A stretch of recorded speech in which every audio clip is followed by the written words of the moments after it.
mungkin bayangan orang-orang kalau sastra Jawa nanti kalau kerja apa begitu kan ya. Memang kalau dilihat waktu tunggu pekerjaan itu rata-rata itu justru di bawah 3 bulan.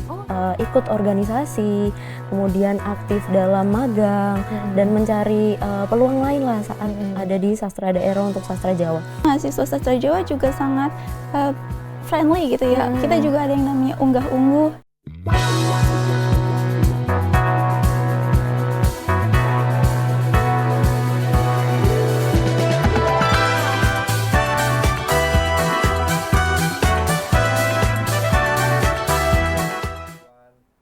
Halo teman-teman calon mahasiswa, bertemu lagi bersama saya Nedi Naksmita di program Jelajah Prodi Universitas Indonesia. Kali ini kita akan berkenalan dan ngobrol-ngobrol banyak nih dengan salah satu program studi yang ada di Fakultas Ilmu Budaya, yaitu Prodi Jawa nih. Jadi di sini sudah ada beberapa narasumber, ada Bu Atin, selamat datang Bu sebagai Kaprodi, dan juga ada Naila dari angkatan 2023 ya, dan juga sebagai alumni datang juga ada Mbak Melvi dari Museum Batik Indonesia yang ada di Taman Mini Indonesia Indah ya. Wah, keren banget nih. Oke, mungkin untuk memulai pertanyaan pertama, saya mau langsung tanya ke Bu Atin dulu. Bu Atin boleh dijelasin nggak Bu, kalau di Jawa nih, Prodi Jawa itu belajarnya apa saja sih Bu? Iya, kalau di Prodi Jawa itu yang dipelajari pertama bahasa, kemudian sastra itu pasti, dan budaya, dan semuanya berkaitan dengan Jawa begitu ya. Iya. Karena kita prodinya prodi sastra Jawa. Kemudian kami melihat ini sastra budaya bahasa Jawa itu melalui teks. Nah, teksnya itu bisa teks lisan, bisa teks tulis, yang pasti semuanya harus berbasis teks. Dan yang kami pelajari itu juga dari abad ke-10 sampai abad sekarang ya, sampai yang modern begitu. Jadi mahasiswa itu dibekali dengan pengetahuan mengenai bahasa sastra budaya Jawa dari abad 10 sampai sekarang gitu. Konteks masa ini.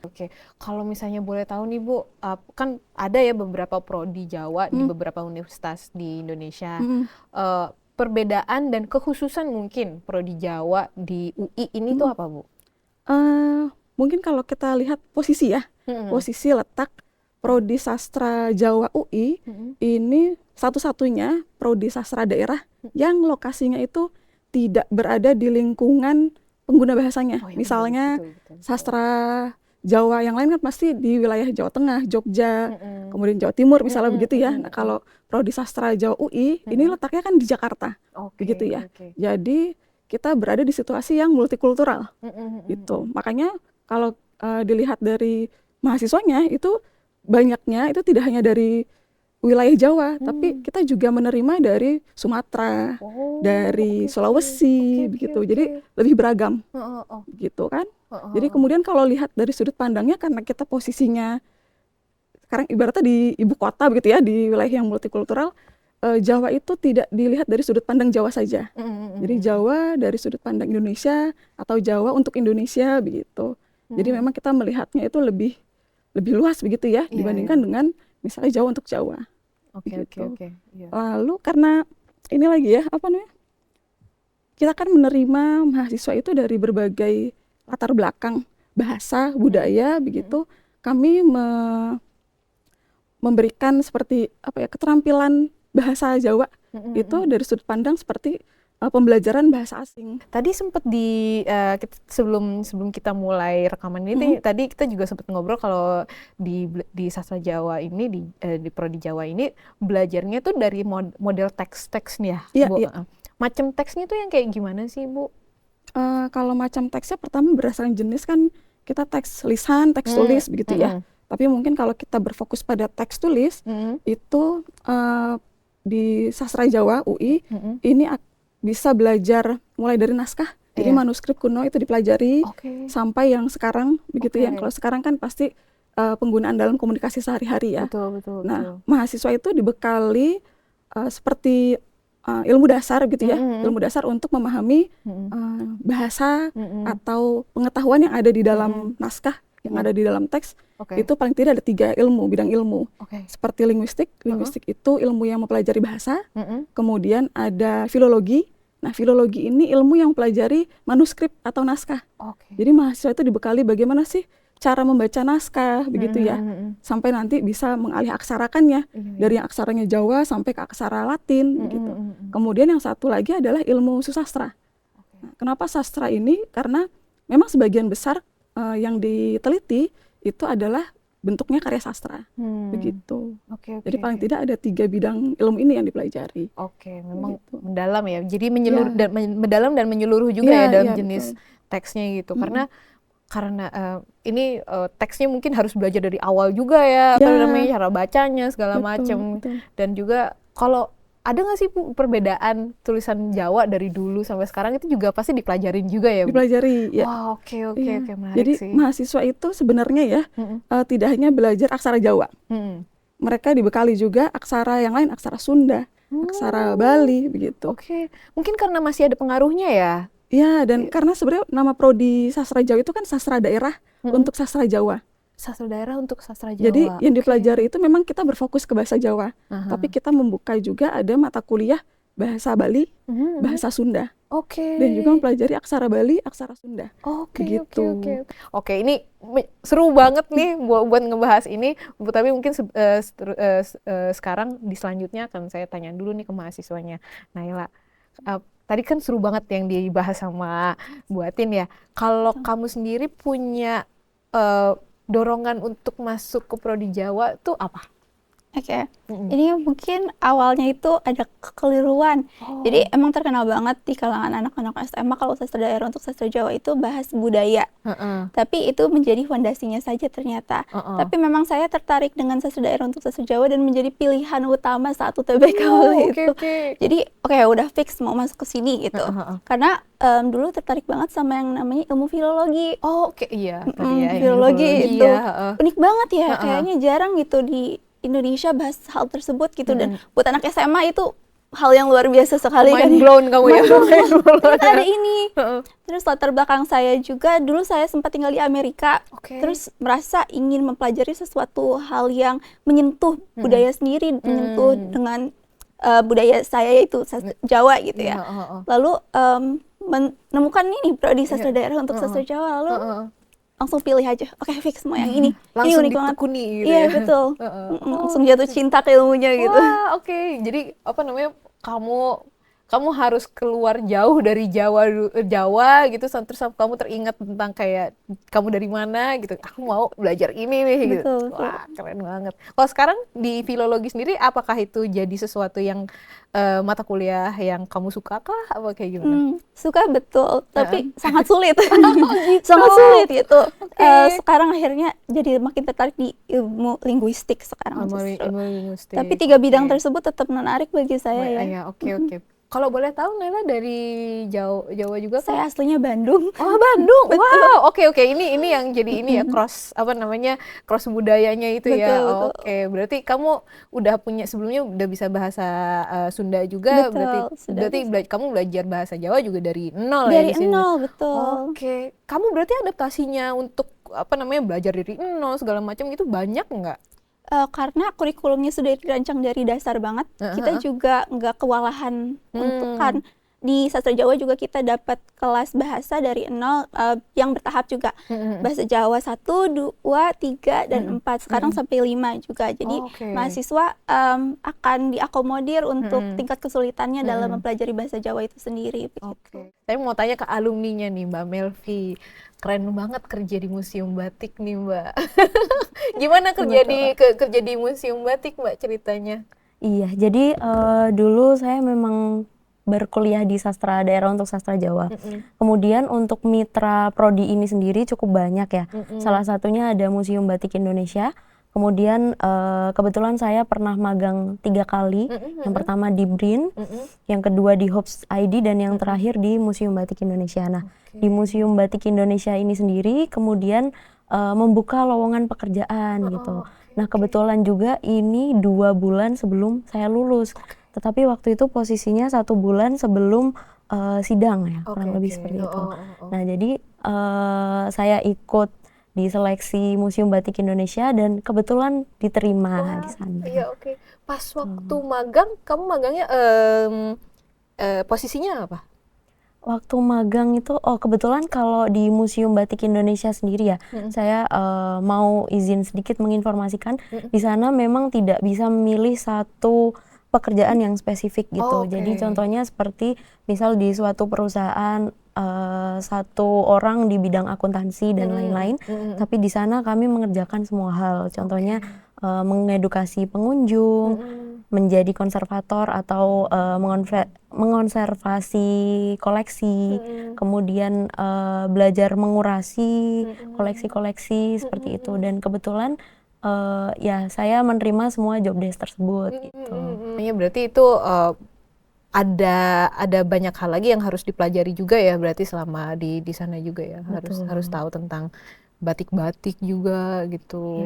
Kalau belajar tentang batik ada dia ajarin juga, Bu? Ada juga ya? Ada mata kuliahnya. Oke, berarti kamu udah tahu banyak lah ya kira-kira gitu. Ya, kebetulan untuk matkul batik ini juga bisa diambil oleh prodi yang lainnya. Jadi sistemnya eksternal. Iya, jadi kami membuka juga kalau misalnya ada mahasiswa di prodi lain atau di fakultas lain yang tertarik dengan batik, kami membuka mata kuliah itu. Jadi bisa diambil juga. Mungkin Mbak Melvi, kalau misalnya saya boleh tanya lagi sedikit gitu, kalau di Museum Batik itu kalau misalnya orang-orang nanya tentang budaya Jawa gitu, apa sih yang mereka tahu pertama kali gitu kebanyakan?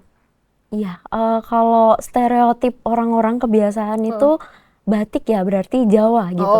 Padahal kalau kami itu tidak spesifik seperti museum batik yang lainnya yang ada di daerah, tapi memang Museum Batik Indonesia. Jadi seluruh koleksi batik yang tersebar di Indonesia. Oke, jadi sebenarnya batik tuh nggak hanya yang Jawa aja gitu ya, tapi ada yang misalnya kain-kain gitu yang motif-motifnya mungkin ada pengaruh-pengaruhnya gitu ya mungkin. Betul. Ya. Atau memang dibuat dari daerah-daerah lain. Oke, wah keren banget. Oke, mungkin nanti akan saya tanya lagi nih tentang kehidupan sebagai alumni, gimana adaptasinya gitu. Tapi mungkin mau tanya lagi ke Bu Atin tentang apa namanya sistem kuliahnya juga ini di dalamnya gitu.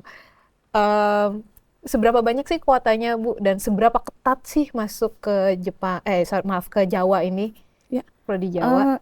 Untuk pertama ketatan ya. Kalau ketatan memang dibandingkan dengan prodi lain memang kami akui tidak seketat prodi lain ya. Tapi kalau dilihat trennya tiap tahun memang semakin banyak yang mendaftar begitu. Dan prodi Jawa biasanya memang membuka kuota sekitar 70 mahasiswa. Dan mulai dari sekarang kan yang ada ini angkatan 2022 ya, 2022, 23, 24, 25 itu jumlah mahasiswanya memang sekitar 60 sampai 70 setiap angkatan. Iya, kira-kira seperti itu. Oh, mungkin kalau misalnya Naila gitu, apa namanya buat kamu gitu untuk bisa istilahnya mendalami lagi pembelajaran budaya Jawa ini, selain di kelas kamu ngapain lagi nih gitu di kuliah gitu selama kuliah? Kalau untuk di sastra Jawa kita punya himpunan namanya Keluarga Mahasiswa Sastra Jawa. Di situ kita suka bikin kegiatan-kegiatan yang menyentuh dengan budayanya itu sendiri. Contohnya ada kelas gamelan. Lalu ada juga kelas tari Jawa Ditra namanya. Lalu kami latihan dengan ada tingkat, dengan kakak tingkat juga hal yang sama gitu. Kita siapkan tari dan sebagainya. Lalu juga kita ada kegiatan anual namanya Pekan Budaya Jawa, di mana itu mahasiswa semua angkatan di sastra Jawa itu membentuk acara. Lalu kami akan merayakan suatu tema gitu. Seperti kemarin ada membatik gitu. Kami juga ikut membuat batik ya bersama Museum Batik kerjasama. Lalu kerjasama eksternal dan internalnya seperti itu contohnya. Kalau di Pekan Budaya Jawa ini terbuka untuk umum kah? Iya betul, terbuka buat umum. Jadi setiap tahunnya akan ada acara yang unik gitu ya. Mungkin tahun kemarin ada lomba yang untuk mahasiswa seperti lomba poster yang juga bertemakan budaya Jawa. Oh gitu. Kalau kamu sendiri paling mengikutinya tuh yang bagian apa? Atau kamu ngikutin semuanya? Karena kebetulan tahun kemarin saya menjabat sebagai wakil ketua himpunannya. Jadi harus mengawasi semua sampai pengabdian masyarakat, semua divisi dipegang gitu. Seni. Oke, keren banget gitu. Tapi kalau kamu sendiri sukanya apa? Wah, susah ya. Susah ya, kamu suka semuanya. Seru semuanya sih. ini sih wajar sih kalau nggak kaget juga kalau misalnya kamu jadi wakilnya gitu. Soalnya kamu memang punya interest itu luas banget nih. Oke deh. Kalau jadi anak prodi Jawa gitu, adaptasinya susah nggak sih kalau sama kamu bareng kamu sama teman-teman kamu gitu? Kebetulan tidak sih ya, tidak begitu sulit dikarenakan mahasiswa sastra Jawa juga sangat friendly gitu ya. Kita juga ada yang namanya unggah-ungguh gitu, dimana kita sopan, membuat budaya yang baik gitu dengan teman-teman, dengan ada tingkat gitu, tidak ada kesenjangan yang dirasakan gitu. Oke, jadi nggak ada senioritas gitu, nggak ada Tidak ya ada. gitu, terus segala macam gitu. Jadi semuanya guyup gitu, semuanya deket gitu. Seneng banget sih dengernya kalau misalnya tiap angkatan dan antar angkatan tuh bisa saling deket gitu ya, dan bisa saling bantu gitu. Apalagi kan kalau misalnya belajar di kuliah udah beda ya sama belajar di SMA gitu, harus belajar sendiri dan segala macamnya gitu. Oke, nanti mungkin kita tanya lagi tentang dunia kuliahnya. Mungkin sekarang mau tanya lagi ke alumninya nih, ke Mbak Melvi. Mbak Melvi, kalau pas waktu menjalin karir nih, apakah ada tantangan gitu, dan juga mungkin ada skill yang sangat terbantu karena dipelajari di Prodi Jawa ini, Melvi? Iya, izin menjawab yang pertama ya mungkin tentang tantangan. Karena memang kami masuk ke dalam museum ini, museumnya dalam posisi sudah jadi, sudah berdiri. Jadi ada beberapa panel yang ada di tembok-tembok, itu yang menjadi tantangan karena huruf-hurufnya itu tidak sesuai dengan PUJL dan lain-lain. Atau pengucapan dalam bahasa Jawa seperti itu. Nah, untuk yang membantu selama bekerja di dalam Museum Batik Indonesia ini tentunya beberapa motif terkait, kemudian istilah-istilah dalam batik itu juga banyak diambil dari bahasa Jawa maupun bahasa Jawa kuno dan Sanskerta itu sendiri. Seperti itu. Oke, jadi memang di sana jadi langsung membantu gitu ya, langsung berkontribusi langsung gitu ya di museum ini ya. Betul. Jadi bisa tahu cara baca, oh nama motif ini gimana sih? Terus alat ini dalam bahasa Jawa penulisannya seperti apa? Oke, sambil belajar juga gitu ya. Oke. Kalau tentang skillnya tuh gimana? Apakah ada skill khusus yang kamu dapat dari belajar dari Prodi Jawa dan akhirnya bisa membantu kamu gitu untuk kerja di Museum Batik? Oke, untuk skillnya kebetulan public speaking ya, karena di sastra daerah untuk sastra Jawa ini juga beberapa kali kami diminta untuk presentasi di depan, kemudian mengikuti organisasi juga seperti yang sudah disebutkan oleh mahasiswanya tadi. Nah, sangat membantu karena kebetulan sebagai edukator saya menyampaikan program publik, layanan museum dan lain-lain. Seperti itu. Kemudian karena dulu saya pernah pegang medsosnya Pekan Budaya Jawa gitu ya. Sekarang juga sangat membantu untuk tayang gitu di sosmednya Museum Batik Indonesia itu sendiri. Oke. Iya, mungkin karena ya bentuk pekerjaannya ya harus tampil, harus kelihatan, jadi karena udah terbiasa juga gitu, dibiasakan dalam berbagai kegiatan di kampus gitu ya, jadi nggak terlalu kaget. Oh, berarti Mbak juga aktif di sosial medianya Museum Batik kah? Betul, kebetulan membantu humasnya. Oke. Jadi yang membawakan kayak menjelaskan tentang ini tentang ini gitu, yang menjelaskan Mbak Melvi kah? Iya, kebetulan beberapa kali. Wah, oke. Kalau ada nggak sih Mbak, mungkin pengalaman berkesan selama ini kuliah dan juga mungkin kerja juga di Museum Batik?